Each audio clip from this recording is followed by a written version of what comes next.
Hello all, and thank you so much for having me today. It's great to be with you.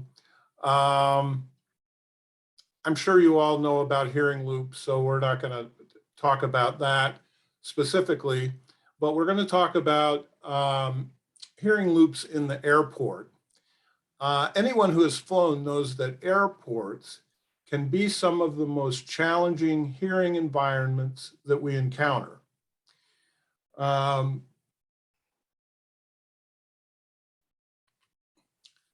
Background noise and ineffective public address systems can make it really hard for those with hearing loss to hear critical gate announcements and other announcements. It's hard for everybody to hear at the airport. And of course, those with cochlear implants and hearing aids, it's often impossible.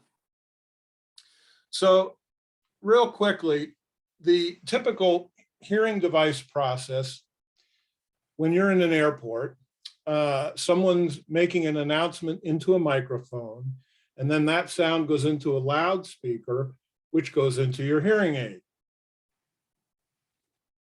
And then things that affect how you hear that are your distance from the loudspeaker to the hearing aid and how much of that background noise is around. So we all know about T-coils. I assume we all know about T-coils. I'm not sure if this slide is up to date, that all cochlear implant processors today have T-coils. They did at one time, but I still believe that most do. And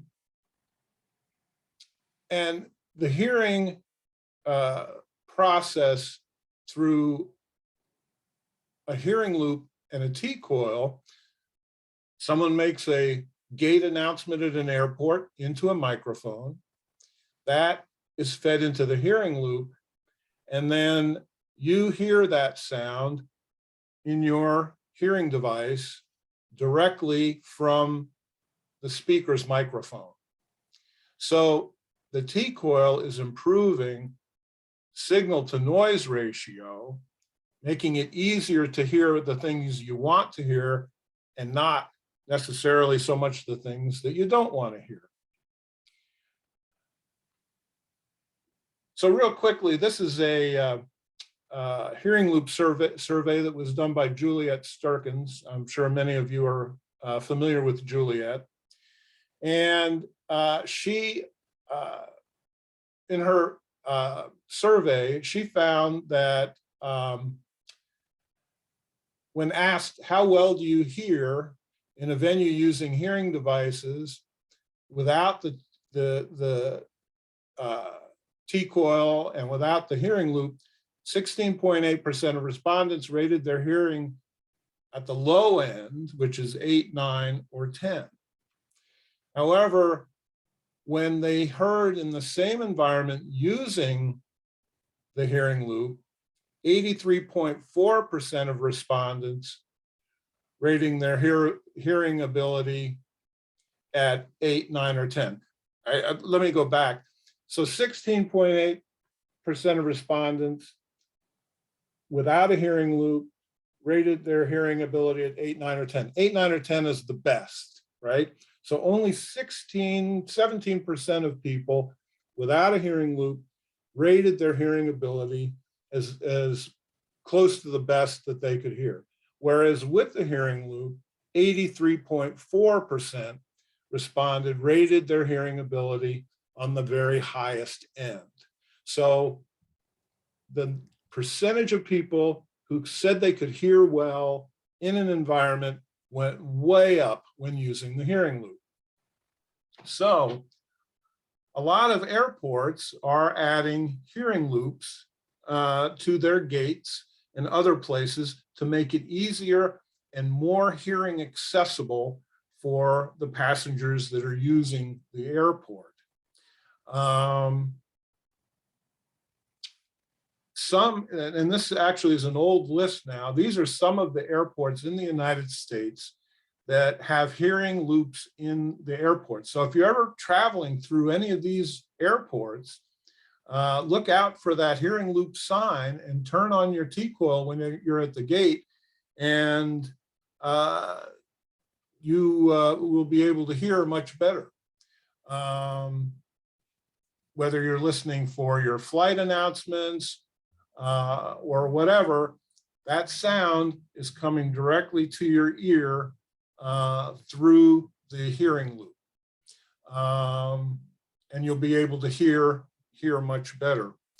I have a little example here. I hope this will work. And I hope you'll be able to hear it. But this is an example of with and without the hearing loop at an airport.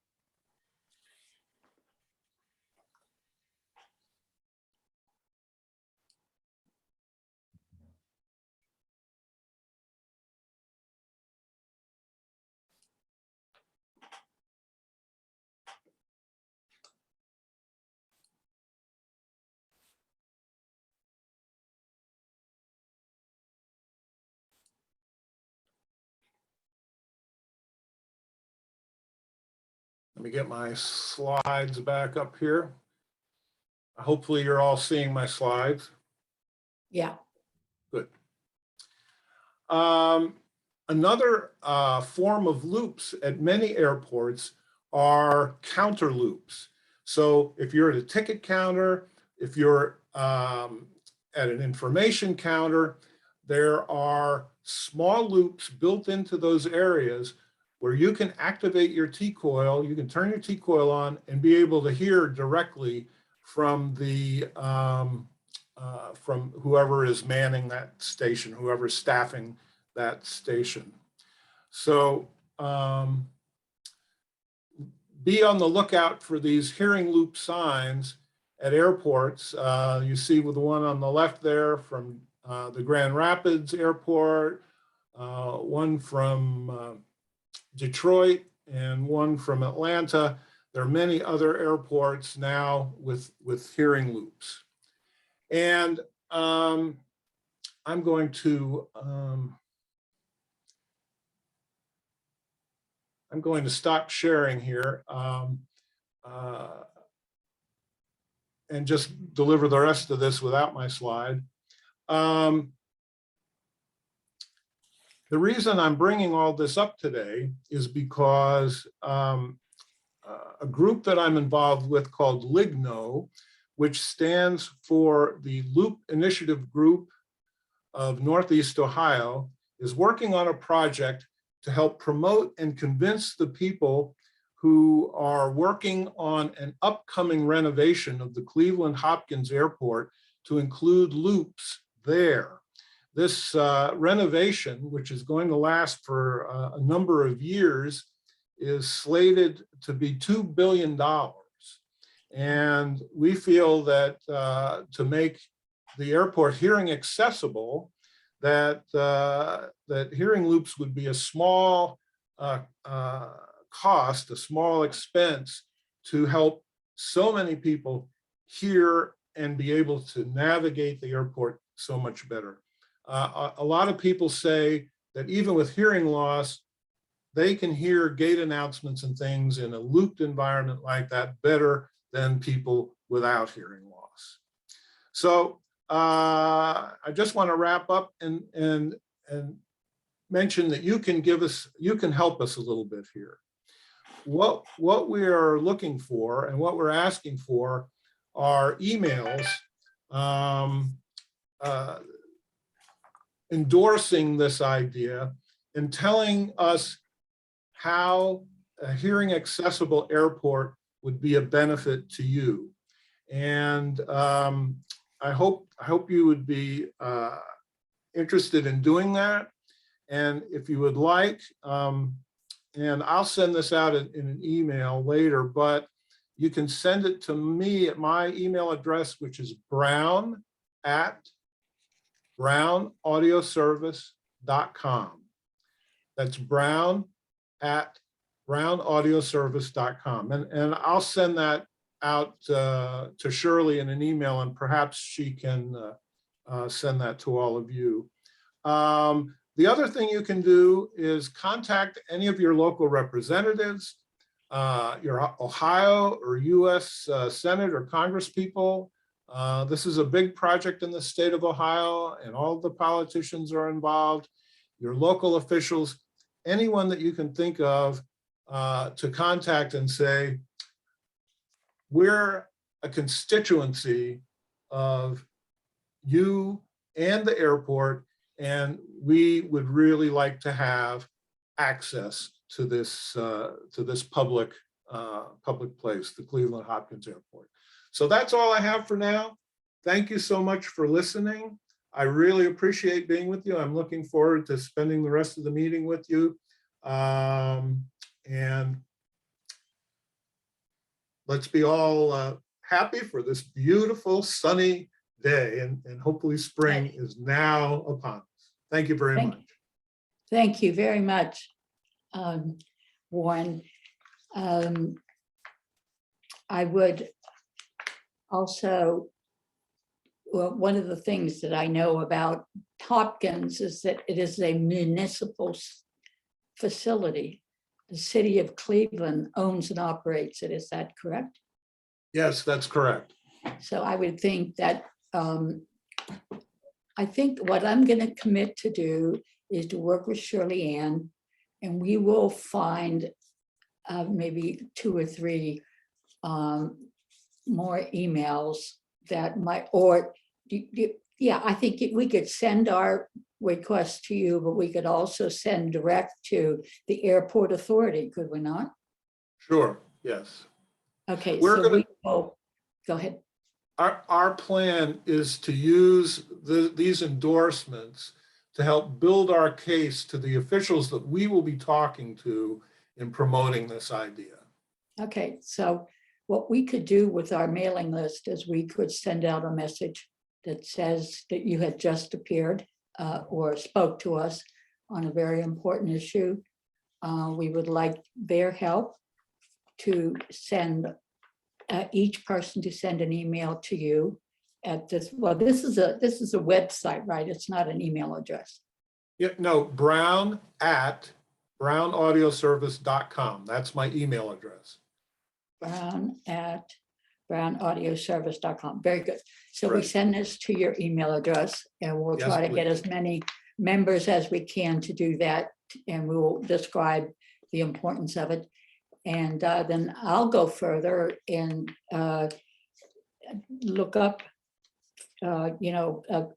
even others that we can send to directly, especially, I mean, I would ask a dozen of my friends to take an email and send it and say, I have a hearing impaired person, I want you to do something. So I think there's ways to really generate more and more support for this. So I'm going to open it up for just a couple of questions because we need to move on. Anybody have a question for Warren? Sandy, there's a question in the chat box if you want to read it out. Yeah, I'll look at it. Okay, Mr. Brown, I'm guessing you've reached out to Susan Glazer at cleveland.com already to get word out about your efforts. If not, she would probably be receptive to hearing about your campaign. Very accessible. She's the travel reporter at cleveland.com. Thank you, Allie. So Mr. Brown, if you could look in the chat box and get Susan Glazer's address. That is the one. Allison, of course, retired from the Plain Dealer, was a long-term journalist and reporter, and would be the person who would know that information. Thank you, Allison. Thank you very much. Oh, she said probably her email. Go ahead to your chat again, and she gave you what she thinks her email might be. Got it. Thank you. Any other questions?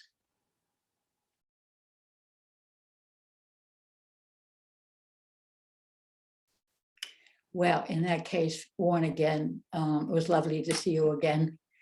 And thanks always for your support of our group, and we hope we can support you in kind. Well, thank you, and I plan to hang around for the rest of the meeting. Very good. That's right. Okay. So now we're going to move to another critical topic, and that is the upgrade process. And Hannah, you can go ahead and share your slides. Okay, great. Can I get a thumbs up if everyone can hear me? Yes. Good, thank you. Warren, thanks so much for your presentation. It's wonderful to hear those efforts and initiatives for access for communication. I think that's really wonderful to hear. It's growing and changing. So with that, I'm going to just introduce myself very quickly and briefly. I am Hannah White. I am the Cochlear Recipient Solutions Manager here for Ohio. So I told Sandy earlier, I am a west side of town girl. So I live over in Lakewood. So I'll try to keep this presentation short, but informative because we are experiencing a first nice, beautiful day. So if you can get out, go listen to the birds. I think they're out this morning. So I will be sharing with you my understanding of the upgrade process as best as I can. I've been working for Cochlear for almost 3 years now.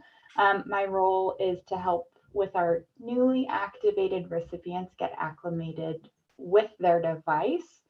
And then as well for our more tenured recipients who are maybe interested in upgrading their technology.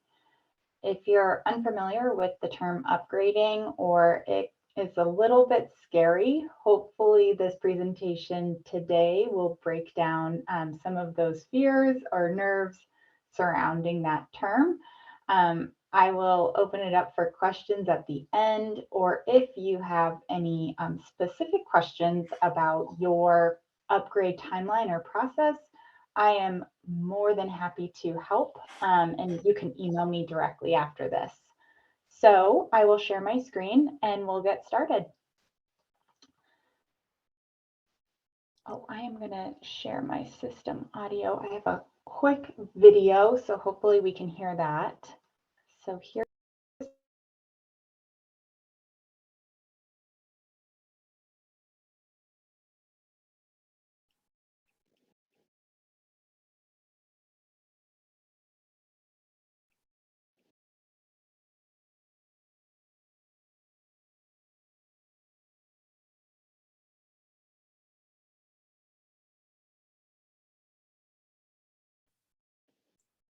I'm not hearing anything.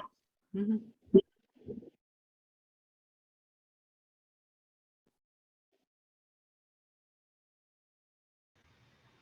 Okay, can you hear me now? Yeah, but we couldn't while you were with your slides. Odd. Okay, hold on one second. And you know what? I can't believe this, but I scheduled this meeting from 11 to 1 and not 11 to 2. How long is your presentation? Oh, I can probably keep it within 15 minutes, so we should Okay. be fine. Yeah. All right, very good. Very good. Yeah. How about now? Can you hear me and see my screen? Yes, we can. Okay. Hopefully we'll still be able to listen to the video after. But our mission here at Cochlear is to help people hear and be heard. Our 3 key words within our mission are empower, transform, and innovate. And I think today's really topic is going to be more about the innovation and transformation of sound. So throughout this, I just want you to keep those in mind as we talk about the upgrade process. So our agenda is we're going to just walk through the history of innovation. Hopefully this will help you understand what upgrading means a little bit more, and then learn about the new sound processors themselves, understand about insurance and the upgrade process, and then as well what you can do to further your next steps within that hearing journey. So here is Cochlear's history of external processor innovations. So Cochlear is started, in the 1980s We have some recipients wearing their same internal device and have been able to upgrade their external sound processor. So throughout the years, Cochlear has created and developed hearing devices to better meet our needs of our recipients. And that is now seen with our two latest devices. So the styles of the sound processors have changed from originally being body-worn devices to then being behind the ear devices. And then we have some of our latest technology being off the ear. So with that, these devices are, when you say the word upgrade, it just means you are just replacing your external device and getting a newer platform. The two newest platforms for our cochlear implant recipients are the Nucleus 7 and Canso 2. So the choice is yours. These two processors are different in style. The Canso 2, which is on the left, is our off-the-ear processor. So it would rest right where your internal magnet is. It comes in a couple different color choices. This device is new for Cochlear, so it's been on the market for about a year and a half at this point. It has a built-in rechargeable battery, which is really nice. It has a home charger, which looks, and it's my favorite thing that Cochlear has, to be honest, it looks like a little igloo, and that charger is also its dryer. With it being a rechargeable device, comes the question of, I have a long day, or I forgot to charge my processor last night, am I going to be without sound? It does have a portable charger that you could plug into the processor while wearing the device. So our Canso 2 has those kind of features. We'll go into it a little bit more. And then the Nucleus 7 on the right is our behind the ear processor. It has also a couple different color choices depending on your preference. And it does have a smaller Y-shaped charger as opposed to the Nucleus 6 charger. And it has another different battery charger as well that's really small and portable. And then the last thing is it has disposable and rechargeable batteries. These two devices are, I mentioned it a little bit, but the choice is yours. Unless you are a N22 recipient, you have the choice between a Nucleus 7 or the Canso 2. The differences between them is solely how you wear the processor. So both of them have two microphones. Those two microphones are designed to enhance your ability to hear in noise. It does have the Smart Sound IQ with scan for both processors, as well forward focus. The two devices as well have all of the same connectivity features. So direct streaming, compatibility with some of our accessories, and then the Nucleus Smart app. If you do have a cell phone and you use it all the time, that is a great way for you to control, volume, program, and then your streaming. Both of them as well have, waterproof accessories so that you can enjoy any of your water experiences with your device still being on. There are novelties on retention for these two devices, and I'd be happy to talk about those offline for anyone who wants to learn more about them. But in comparison between the two, the only decision is how you want to wear it. So whether it be behind the ear or off the ear. So I don't want to not talk about our bone conduction devices, because there are recipients of Cochlears who wear a bone conduction device. they are not left out in the upgrade experience. They can upgrade now to the Baja 6 sound processor. So this is our smallest and most discreet of the bone conduction devices. So if you're currently wearing a Baja, you do maybe have the option to upgrade to a Baja 6, which would as well hopefully increase your speech understanding and noise, and then have a more natural and rich sound experience for you. So with these wonderful devices, you're probably thinking, how do I, get one? So before we go into that, I want to share you a quick video. Hopefully, if we can hear it, you get to hear one of our recipients and her experience with upgrading. So let's see if I need to, can I get a thumbs up after I press this play button to see if you can hear it? If not, we'll just move forward. My name's Sue Walters, and I've been a cochlear implant recipient for 36 years. I lost my hearing from meningococcal meningitis, so I was deafened completely and suddenly. At that time, there was an experimental program starting up, and I got the experimental 22-channel cochlear implant. Today, I'm wearing 2 Nucleus 7 sound processors. I decided to upgrade to Nucleus 7 because it has a couple of features that are just really, really good. The direct streaming enables me to stream directly to both ears. I've been participating in Zoom meetings with my yoga class. It just makes me feel included in life. It also enables me to listen to podcasts and music and hear my phone calls really clearly. The forward focus feature is a big advantage in noisy restaurants or cafes. It just sort of cuts out all that noise around you, and you can hear the person ahead of you much more clearly, and that is really good. The Nucleus 7 processor, it's a little bit smaller and lighter than the previous model, a little bit more comfortable on the ear.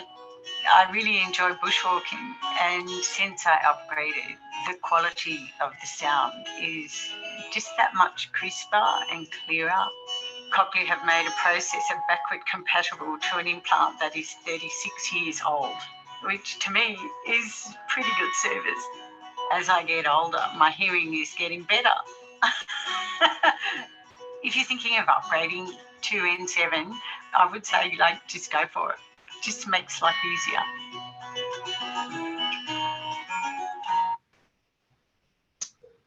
All right. Well, I hope you enjoyed that. Sue seems like such a light, and with her cute Australian accent, I hope you enjoyed her fond appreciation for her upgrade. So here is when we're talking about upgrading, there are things in place to keep in mind. So one of them is why upgrade? When do you upgrade?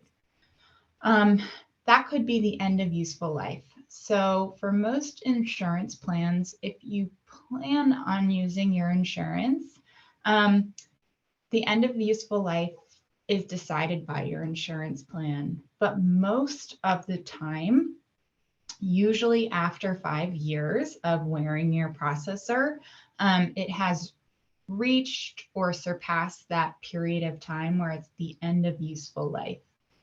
So an example would be if you have Medicare and you've worn your wonderful processors for 5 years, it may be time for you to socialize the idea of upgrading, because Medicare typically approves processors that are 5 years or older to upgrade. Now, another reason why you could upgrade is having a loss of your processor or irreparable damage. So depending on insurance types, they may permit an upgrade for the latest sound processor for a viable replacement. Now, Our goal is maybe to make sure that you don't ever lose or have irreparable damage. So that would be a very big one-off situation. But if you do lose or have irreparable damage, I just want you to be rested assured that Cochlear will support you as well as your clinic in making sure you get back into sound as quick as possible. Another reason why to upgrade is medically necessary for better performance in auditory performance specifically, or minimizing safety risk and in quality of life improvement. During the pandemic, we've had a very tech world we've lived in. It's all been communication on these Zoom platforms. So oftentimes with our little ones who are still in school and trying to access their teachers and their education through these virtual settings, that was a quality of life improvement for them to be able to, get connected to an iPad so that they could go to school. So those are all considerations if you're deciding to upgrade your sound processor through insurance. So typically what I would say as a general kind of time frame would be every 5 years, connect with your audiologist and or Cochlear to determine if upgrading is right for you. Because every health plan has its own definition of what medical necessity and everything looks like, we will help you navigate that. So I want to tell you about the Cochlear Reimbursement and Insurances Department. If you are at that time where you may be considering an upgrade, Cochlear has an entire department called the Reimbursement and Insurances Department. And their goal is to align with all the different insurance types to make sure that we understand what their coverage would look like, what their requirements would look like, in order to make sure we're able to submit for authorization through your insurance. So there are a couple different steps broken down. I will speak about them. If you are considering upgrading and you want Cochlear's support in this journey, what you would do is, maybe first check with your clinic. So with the pandemic going on, you may have not seen your audiologist or ENT in a few years. It may be in your best interest to connect with them first to see if you need to be seen in clinic before upgrading. So that would be the first thing maybe to do. Second is determine which sound processor is right for you. So I showed you the Kanso 2 and the Nucleus 7. That's a big decision. But if you decide which one is right for you, you will then complete the necessary documentation. Oftentimes, if you work with a Cochlear representative, they will just email you the documents through our electronic document system. Once we have those documents, Cochlear will actually work on your behalf with your insurance. So Cochlear will reach out to your clinic. For insurance purposes, we need your a letter of medical necessity, and that is from your audiologist and ENT, and that just says, yes, she's wearing or he's wearing a cochlear implant, and we approve it's medically necessary for them to upgrade. So Cochlear will reach out to your clinician, and then they will submit all of the paperwork to insurance on your behalf. We then we don't take our time, but we make sure that the claim and the authorization is fully, approved. And once it's approved, Cochlear will reach out to you saying we have received their authorization for this. If you have a co-payment or co-insurance, that would be due at that time, and then you can expect the processor within the week. When you get your processor in the mail from Cochlear, you can either have it pre-programmed. So Cochlear has your beautiful specific map in our system, so we can even program it. So when you get it at your house, you can open up the box and put it right on, or you can go to your audiologist for them to program it. Both are great considerations. The new sound processors do have advanced hearing performance functions on them. So you may want to have your audiologist program those within the processor. So this process that is shown above usually takes about 6 to 8 weeks in order for us to get the paperwork, get your clinic to sign off on it, and then get a response from insurance for their authorization and approval. So if you want to start socializing or having the conversation, there are many different people at Cochlear that can help with placing an upgrade order. So the first way is if you prefer email communication and solely rely on communication through email, you can email customer@cochlear.com. Or if you are comfortable calling, there is the 1-800 number. And then when you call that, it's usually, I believe, option 1 to talk with somebody regarding upgrading. The next option would be actually to work with me. So I can help with upgrades.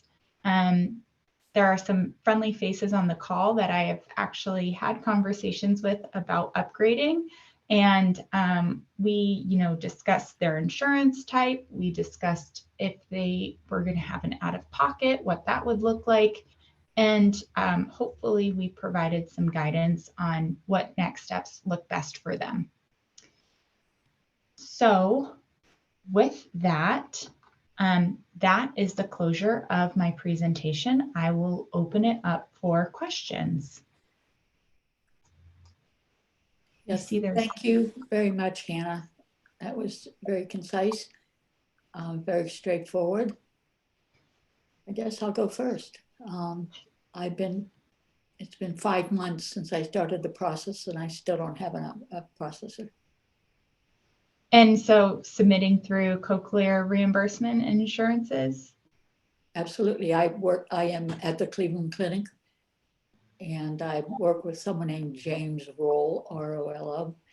And we started this process. It's been months and months, and it's actually been several months since he submitted to my insurance company, which is, I believe, Aetna. So, are there problems with not enough? Have you lost employees or something? I mean, why is it taking so long?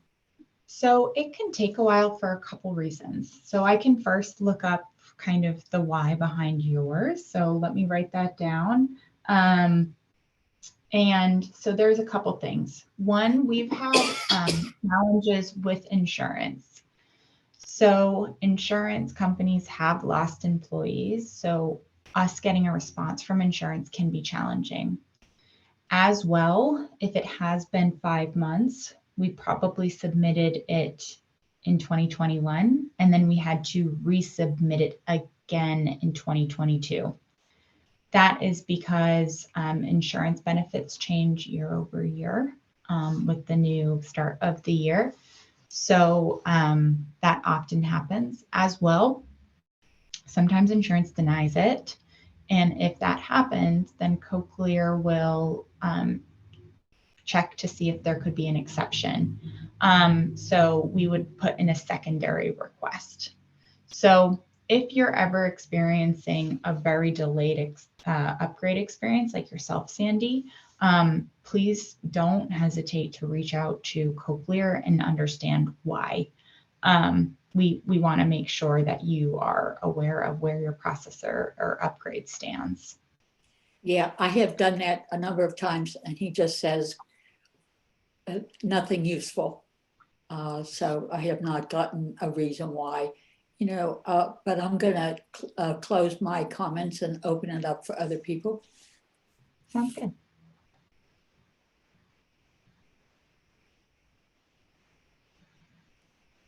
How long does the Kanso battery last, says Dave? So that's a great question. Everybody's battery typically lasts a little different. So it depends on your current programs that are on your processor. But in general, the processor lasts just as long as a Nucleus 7 would with a rechargeable battery.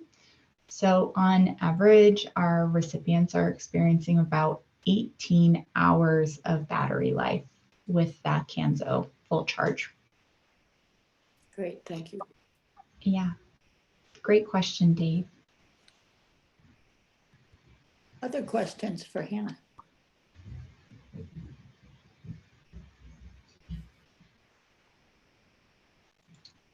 How long does it last? How long does the battery last till it completely can't be recharged anymore? Oh, in terms of like the processor life, great question. So there's actually, it's going to last you at least 5 years, typically. And there's a function within the Nucleus Smart app. So if you do have a cell phone that is compatible, there is something within the processor that gives you a battery health check.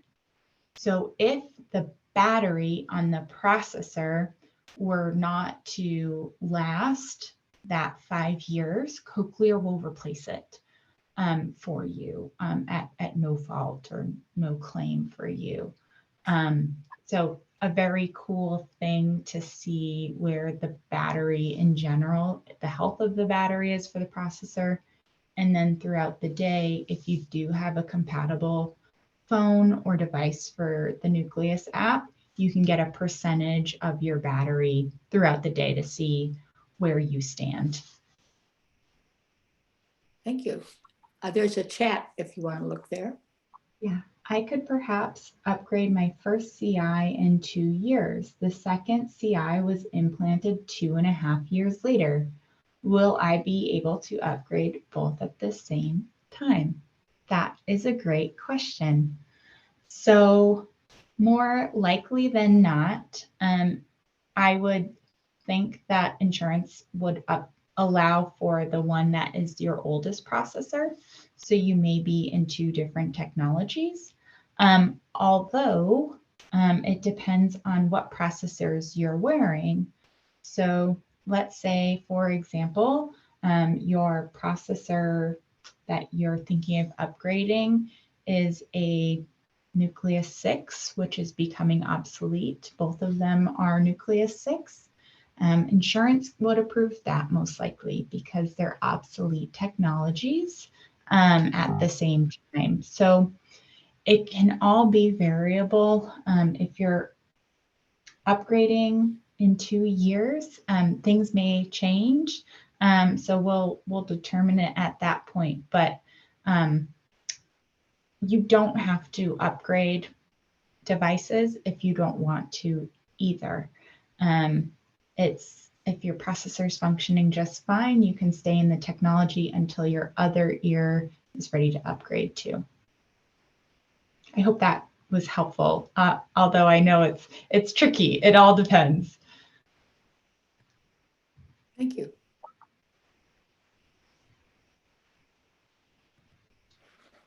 These are awesome questions. If people want to continue using the chat, I will give it a few seconds to see if anybody thinks of something.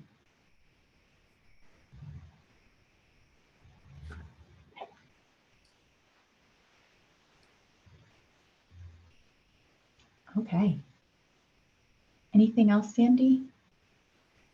Just thank you so much. It was helpful and clarifying because this can be a tricky process, as you say.